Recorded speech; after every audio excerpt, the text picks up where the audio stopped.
Howdy, and welcome to part 2 of Chapter 15. We're going to continue talking about unions and labor relations. So unions begin their involvement with an organization's employees by conducting an organizing campaign. So to meet its objectives, the union needs to convince a majority of the workers that they should receive better pay or working conditions if they ask the union to help them do this. The employer's objectives depend on its strategy, whether it seeks to work with the union or convince employees that they're better off without union representation. So the first thing they do is collect authorization cards, and this is a document indicating an employee wants to be represented by a union. The union needs evidence of interest, and this is considered at least 30%. So if 30% of the potential bargaining unit signs an authorization card, it shows enough interest that the NLRB will have an election so that the employees can then vote. So once there's an election, the NLRB comes to the facility and they monitor a secret ballot election on a set date. And then the representative from the NLRB will issue a certification of the results. So if the majority of employees vote for the union, the NLRB certifies that that's the union that will represent this bargaining unit. Okay, so at this point the NLRB doesn't make any requests or anything. It just says that the employer has to now enter into negotiations in good faith with this union. Okay, so it certifies that the union will be the exclusive representative, and then it doesn't permit additional elections for 1 year after that. And if, let's say, the union was not certified because not enough employees, the majority didn't vote for it, then the NLRB says there can't be an election for another year as well. So it goes both ways. So what happens during a union organizing campaign is both sides have a strategy in how to convince the members to become union members or to not. You know, the company wants to remain non-union. So the organizers can visit employees' homes and talk to employees about pay and job security and that sort of thing. Okay. The company, on the other hand, let's go back to that one. The company, on the other hand, will hold meetings with employees, and supervisors will try to convince employees that they're better off without the union because they're going to have to pay union dues and that sort of thing. So it can get kind of nasty between, you know, what the union's doing and what the company's doing, and employees are sort of in the middle during that time period, but there are a lot of laws that cover what can and can't be said by the company, especially during that time. Kind of the opposite idea, Taft-Hartley made it possible for employees to decertify a union or declare that they no longer want that union representing them. So it's the same process, except it's to decide whether, you know, if the majority wants a union or does not want a union. Okay, so once a union is certified through an election, then the employer and the union have to now start collective bargaining, and they have to bargain in good faith. That's part of NLRB unfair labor practices. And what that means is that they have to come to the table being open and listening to the other side.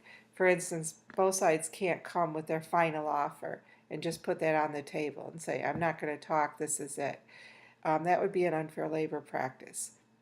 So they come together to talk about different things and to write a contract where the unions recognize, they go through what are management's rights as far as maybe subcontracting or different issues, and a lot of it surrounds security.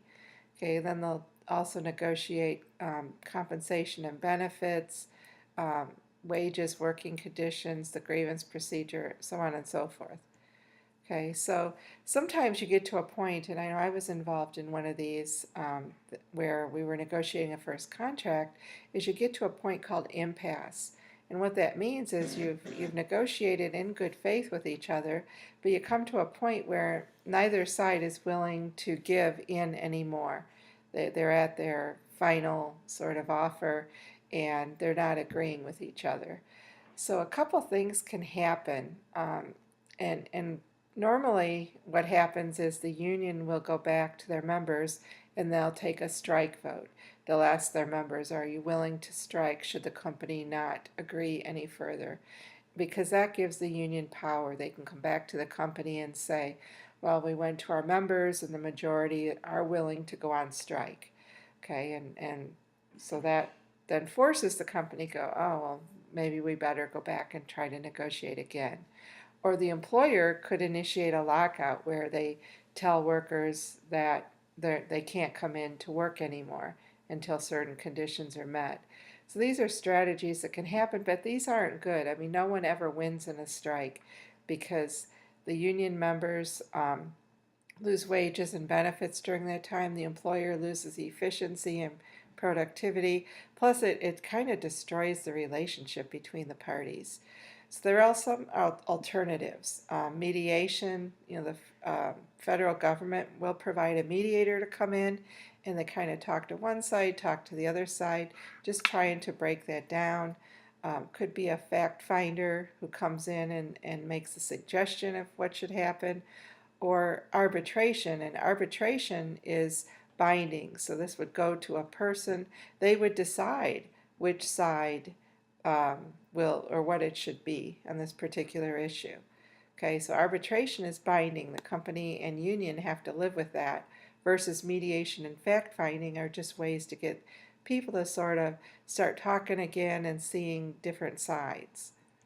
Okay, so in the past, a breakdown in bargaining led union members to stop working. That would be a strike, or management would have a lockout. And this shows that it's very rare nowadays for that to happen. Back in the 70s, this happened a lot. There were a lot of strikes. I know the town I came from in Ohio, it was not unusual that every time a contract was negotiated that there was some kind of strike going on. Nowadays, because it's such a losing proposition, it's not really done very often, as you can see. I thought this was a very interesting picture of that. Okay, we talked about these alternatives. Okay, mediation, fact-finding, arbitration. Okay, so now the company has negotiated a contract. The union has voted the contract in, and now the union and the company have to live with that contract for 3 to 5 years. So contract administration is very important. This is the day-to-day, how are we going to handle things? So supervisors have to be trained in what the contract says and what they should do. There's a process for resolving disputes. There's a grievance procedure. And the problem is that everything can't be spelled out in a lot of detail. So there could be some vague or inconsistent language in the contract that lends itself to interpretation because it's not perfect. Okay, so that leads then into a grievance procedure where these things get decided at this level. This lists the different steps in the grievance procedure. Oftentimes what happens is a complaint is initiated and it's sort of a verbal thing between the supervisor and the employee and the union steward. If it's not resolved there, then it gets put in writing, and then the supervisor has to respond in writing. If it's not resolved there, then it goes a level higher to normally the labor relations person, the HR person, would investigate and respond. And if it still isn't solved there, normally it goes to an arbitrator for settlement. Okay. So some things that employers are doing to kind of help this relationship, because it's a win-win relationship if labor and management get along.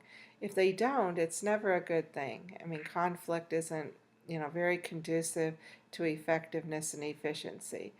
So oftentimes employers want to empower employees and help them become part of the organization and be involved in decision making. could have managing teams or problem-solving teams and that sort of thing. So these are some of the things that employers do to try to increase cooperation.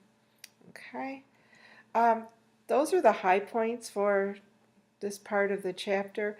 I hope you found this interesting. I know you probably haven't had too much exposure to unions, but I think just to be aware of sort of their role in our society today and what they do and the processes, in case you are ever, in a union environment, that you're aware of the legal issues and the processes involved in organizing and negotiating and carrying out employment or labor contracts.